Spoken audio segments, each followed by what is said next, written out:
यासीन मलिक की शरीक हयात को पाकिस्तानी हुकूमत में ओहदा देने पर कई सवाल उठ रहे हैं। बीजेपी लीडर मंजूर भट्ट ने इस ज़मीन में पाकिस्तान से कई सवाल किए। उन्होंने पूछा कि क्या मशल मलिक अक़वाम मुत्तहिदा में अपने शौहर के हाथों बेकसूर कश्मीरी पंडितों और फौजी एहलकारों के कत्ल पर बात करेंगी।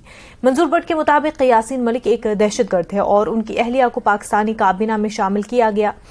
इससे जाहिर होता है कि पाकिस्तान हमेशा से ही तारीख के गलत रुख पर खड़ा रहा है। तक उनके जो एमओ स्टेटस की बात है, पाकिस्तान में जो आज यासीन मलिक की वाइफ को जो मिला है, ठीक है, हमें उससे कोई आपत्ति नहीं है, लेकिन बात यहाँ पर यह है कि क्या वो उन कश्मीरी पंडितों को इंसाफ दिलाएगी जिनको उन्हीं के हस्बैंड ने 1990 में बेरहमी से कत्ल किया?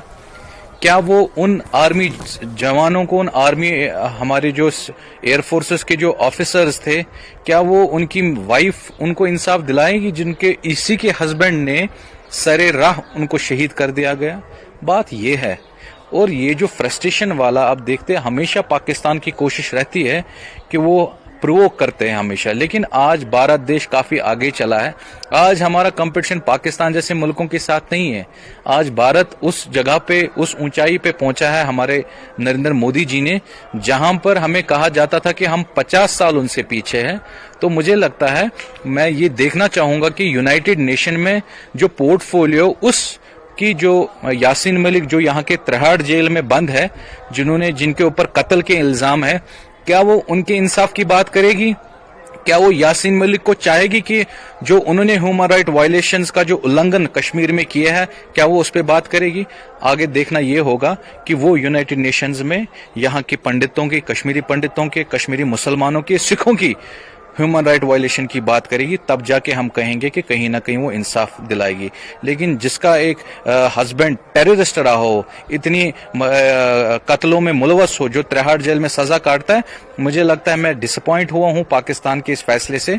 कम पाकिस्तान में ये डेमोक्रेसी तो होनी चाहिए कि जिसको हम मंत्री बनाए, जिसको इतने बड़े डेमोक्रेसी के एक हिस्सा बनाए, क्या वो ह्यूमन राइट वायलेशन का इंसाफ करेगी? बात ये देखनी होगी। बाकी हमें इन सब चीजों से कोई फर्क नहीं पड़ता है। मुझे लगता है कि इंशाल्लाह आने वाले वक्त में आप देखेंगे किताबें खुली है और फाइलें भी खुली है। डेमोक्रेटिक प्रोग्रेसिव आजाद पार्टी की सुजाता बशीर ने कहा कि मशल मलिक लंदन में महज एक पेंटर थी। उनके पास सियासत या इंसानी हकूक के अमूर में काम करने का कोई तजुर्बा या सलाहियत नहीं है। मशल के शौहर यासीन मलिक ने कश्मीरियों के इंसानी हकूक को पामाल किया और अब मशल को पाकिस्तान ने काबीना में खसूसी ओहदा दिया है। इससे पाकिस्तान के सिफारती किरदार जाहिर हो जाता है। पहली बात तो मुझे नहीं लग रहा ये सब किसी चीज को डिस्कस करना चाहिए, बट एनीवेज जब आप बोल ही रहे हैं तो लाइक मिसाल Malik, she is a Pakistani. It is the government of Pakistan who is giving them so hype and so that the world should come to know about Mishal Malik. And ये तो यहाँ ही क्लियर हो रहा है, अगर इतना पाकिस्तान उसको प्रमोट कर रहा है, otherwise she is an ordinary woman, she is not something special. तो इतना क्या प्रमोट उसको, या तो उसके हस्बैंड के नाम से, और यहाँ जबकि वो एक्सेप्ट भी कर रहे हैं, हाँ I was funding, so it means she was part of that. अगर यासीन मलिक खुद से बोल चुके हैं yes I was funding to the militancy, so it means where that funds were coming from. तो अगर उनकी वाइफ को इतना एक बड़ा पोर्टफोलियो मिल रहा है और ह्यूमन राइट्स का इतना बड़ा पोस्ट भी दिया जा रहा है, सो it means definitely Pakistan was promoting this person.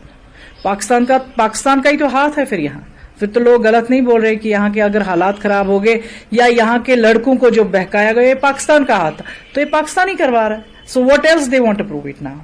मुझे नहीं लगता है कि इससे ज्यादा और भी हमें बात करनी चाहिए कि उसको इतनी हाइप किस लिए. वहां इतने लोग हैं, उनको क्यों नहीं. पाकिस्तान में तो इतने बड़े बड़े डिग्निटीज रह रही, उनको नहीं इतने बड़े बड़े पोर्टफोलियोज है. एंड व्हाई मिसाल Malik, and what is she? Is a simple painter जो कि एक लंदन में रहती थी और उसको कोई नहीं जानता था पाकिस्तान में. And because of Yasin Malik's wife she is grabbing this name, she is trying to be sympathy from the people of Pakistan, but I don't think so like she deserves this. खबरों का सिलसिला आगे भी जारी रहेगा, लेकिन उससे पहले एक छोटा सा ब्रेक.